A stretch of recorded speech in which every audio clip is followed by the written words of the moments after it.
من ساعة ما العملاق الصيني مفتوح المصدر نازل السوق، وهو هاتك يا ضرب وتلطيش في كل الادوات والشركات الامريكية. والاداة دي اتكلمنا عنها في بوست في اول الشهر عندنا على صفحة الفيسبوك. فلو انت عايز تعرف ازاي تتعامل مع الاداة دي وازاي توصل لها وتستخدم كل مميزاتها الجامدة جدا، فتابع معانا الشرح كويس جدا. وكالعادة قبل ما نبدأ الشرح ما تنساش تصلي على النبي وتتعامل لايك جميل وتشترك في القناة وتفعل زر الجرس علشان يوصلك كل جديد. يلا بينا.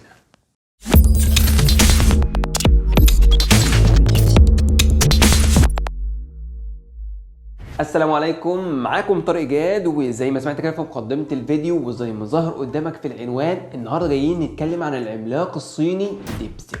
دي اقوى اداة نزلت السوق في مجال الذكاء الاصطناعي مفتوحة المصدر بالكامل من جانب العملاق الصيني. فركز معايا في الشرح كويس جدا. انا النهارده جاي اعلمك ازاي تدخل للاداة وازاي تستخدمها وايه هي اقوى مميزاتها وازاي تقدر تستفيد منها بكل الطرق الممكنة.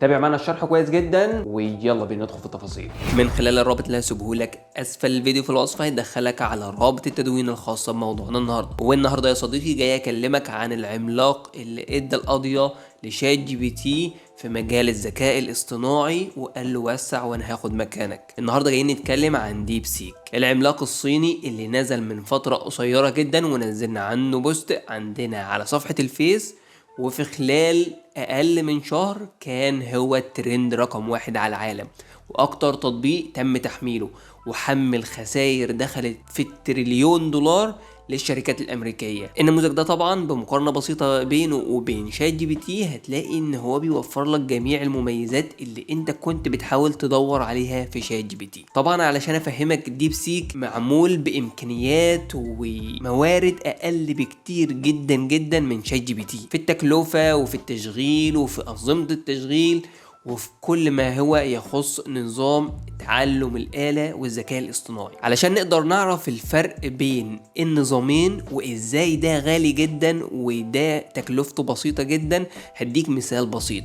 لو هنفرض ان في امين مكتبة، امين المكتبة ده مذاكر وحافظ كل الكتب اللي عنده، بمجرد ما بتسأله على حاجة بيبدأ يقولك على الإجابة على طول، وده الشات جي بي تي. وعلشان يقدر يحفظ كل الكتب دي ويذاكرها طبعا خد وقت كبير وجهد وفلوس ووحدات تخزين ووحدات معالجة، فكل ده أثر على التكلفة الفعلية للتطبيق.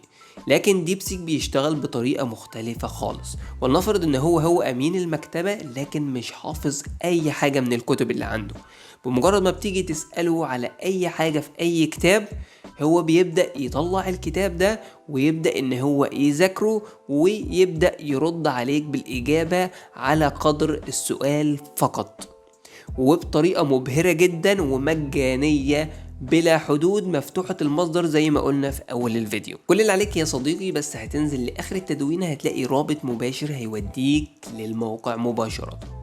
بمجرد ما تدخل لواجهة الموقع ولو نزلت كده هتلاقي نتائج الاداء وفقا لجامعات العالم المشهورة والمرموقة جدا في مجال الذكاء الاصطناعي، وهي بتقارن بين نماذج الذكاء الاصطناعي المختلفة.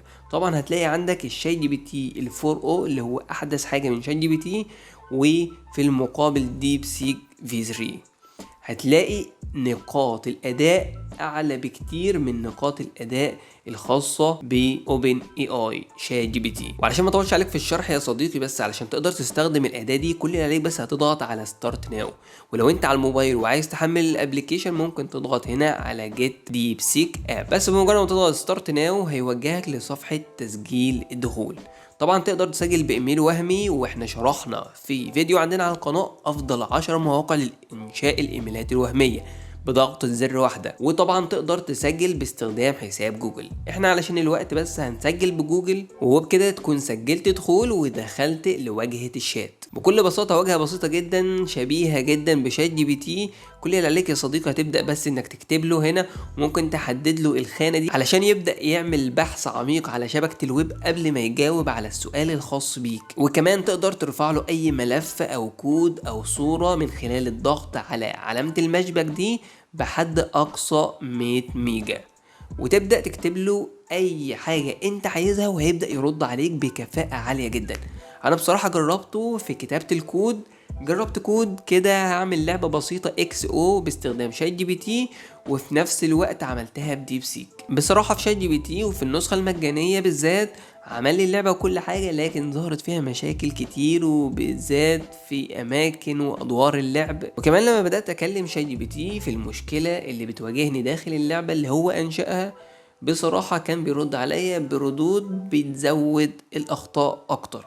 لكن في ديب سيك اول ما اديته الخطأ بصراحة اداني اجابة واضحة وصريحة وحل معايا المشكلة بكل بساطة. وبكده نكون وصلنا لنهاية الفيديو. يا رب تكون المعلومة وصلت، ويا رب تستفيدوا من المزايا الجامدة جدا في الأداة دي. وبكده نكون وصلنا لنهاية الشرح اللي معانا النهاردة. سبحانك اللهم وبحمدك، أشهد أن لا إله إلا أنت، أستغفرك وأتوب إليك. سلام عليكم.